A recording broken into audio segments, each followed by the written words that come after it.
I have a lot of anger, a lot of different emotions going on. You're not going to see my face in this video today because, or whenever I post this, because I'm not the only face that should be seen. There's a lot of people going through this, and a lot of people whose faces need to be seen and voices need to be heard, not just mine. And I'm very frustrated and angry for everybody going through things that I'm going through. So many times I have posted on the journal about stomach issues and just GI issues in general.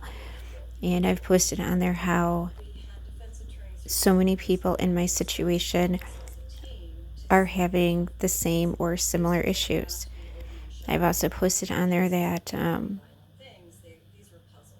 there are doctors that are unsure what is the cause of these. Is it from the cancer? Is it from the radiation? Is it just because you're getting older? Like all these different things that come out of different doctors' mouths. Not speaking of my doctors, just my doctors. I'm speaking of other people's doctors as well in a support group that I'm in. And it's crazy how many doctors do not peel back all the layers of everything that every one of us is going through. They don't look fully at everything. They just look at the top layer. They make to them would be the best medicated guess for what is sitting on top. They don't peel back layer after layer after layer to see what the bottom line is that is causing all of this, the actual core root of the problem, so that is what can actually be treated. They look at what is on the surface. And it's very frustrating. You cannot put a Band-Aid on something and expect it to go away when it's a lot deeper than what you're actually seeing, and that's what's happening.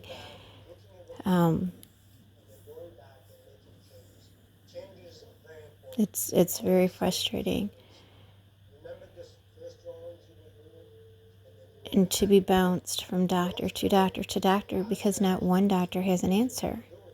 The second doctor isn't quite sure but has opinions, may or may not have a couple suggestions about something, but they're not fully sure.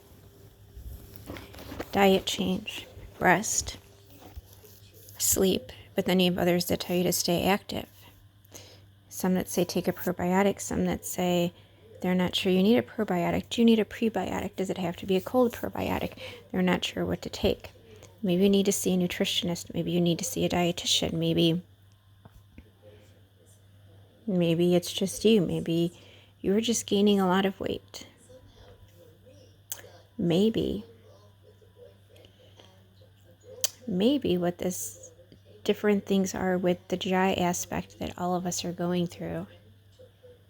And I don't mean to sound ignorant to any doctor. I have no idea who goes on the journal page. It does not tell me. Unless you are an actual follower, then I can look to see if, someone is seeing the page that is following it. I honestly do not check for that because I'm not here looking for attention or anything, and I'm not looking to see, who's watching this or whatever. Just, I'm here just to have my story heard, just to help other people to get heard, and hope that our stories, my story, is able to help somebody. So I don't look at that. However, I feel that with the amount of education that doctors have, the amount of continuing education, the amount of resources that are at their fingertips, the residents that we have throughout different hospitals and facilities with the residency program now, which is fairly new to some hospitals over the last handful of years, that they should be coming in with a lot more knowledge, possibly, because they're fresh out of school or they're still in school, and there's so much new things every day in the medical field. But no matter what, the answer seems to always be a Band-Aid. I don't mean a literal Band-Aid.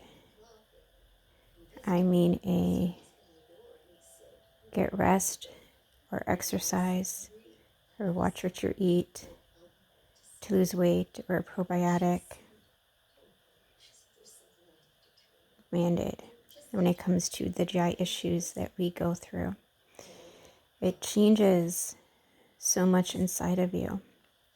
What's interesting is when somebody has thyroid issues, and I'm not saying thyroid cancer, I'm saying thyroid issues as a whole in general.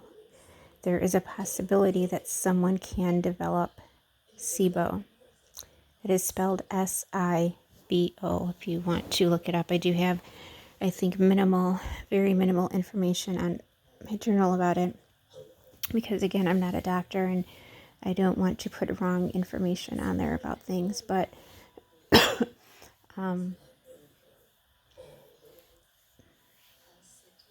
it can be common for someone with a thyroid illness of some kind, and I cannot break it down to if it's every thyroid, because there's so many out there, issues with different illnesses and diseases and stuff with thyroid, so I can't say it's all of them again, because I'm not a doctor and I don't specialize in things like that, but from the people I've talked to, from the things that I've read, from podcasts from other doctors, and just a huge amount of information that I have gone through, that people with thyroid issues can develop SIBO. The other thing, people that have had radiation, whether it is high doses of radiation from cancer, whether it is, it can be from the beam radiation, it can be from the radioactive iodine, and it sounds like, but again, do not quote me on this, it sounds like people that have had high doses of radiation due to needing a lot of diagnostic testing can be at risk for SIBO. Again, that is spelled SIBO.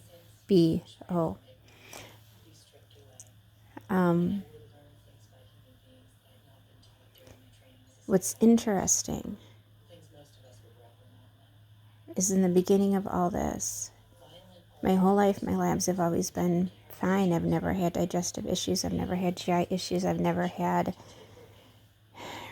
really medical issues at all, aside from being asthmatic, migraines. Never really had a lot wrong with me. For the most part, always had a pretty good immune system. And then going to the doctor with so many things, finding out that my body for some reason is not maintaining certain things. Vitamin D, vitamin B, potassium, needing to get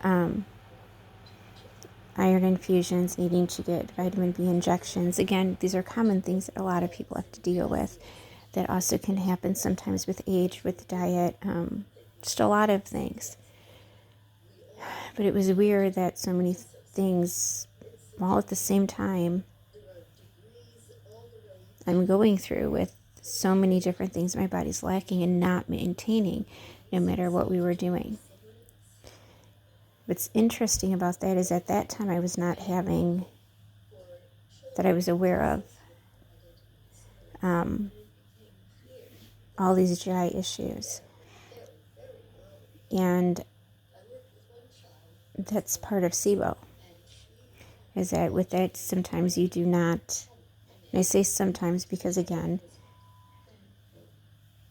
everybody is different in how their body reacts to different things. But it is common with SIBO that you have a hard time, your body has a hard time maintaining things. Even if you get infusions, if you get injections, if you're taking pills every day. And you can become lactose intolerant as well with SIBO. Now you have doctors saying, well, all this can happen with age. Sure it can. Absolutely, our bodies change, and they change over time. They change during menopause. They change, all the time as we get older. You can develop allergies and sensitivities to things as you get older. Sure you can. But explain to me why there are so many people, and I don't mean 20 or 30 people. I don't even mean just a couple hundred of people. There are a ton of people all over this world that have SIBO that cannot maintain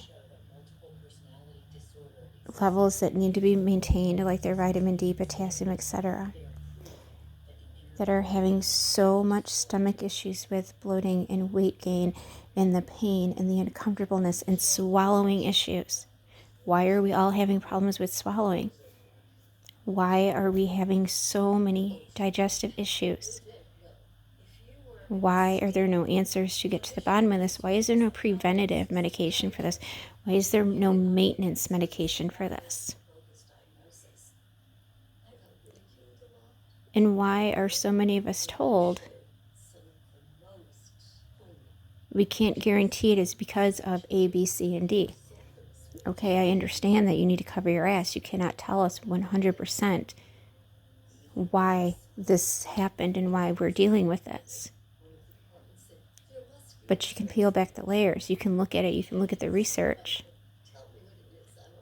Do your own research. Talk to people. And get to the root cause of this. Get all the way down to the root. And figure out what's going on. The amount of trials and research out there. Why are all of us not asked to be a part of this research? All of us that have NTRK cancer, all of us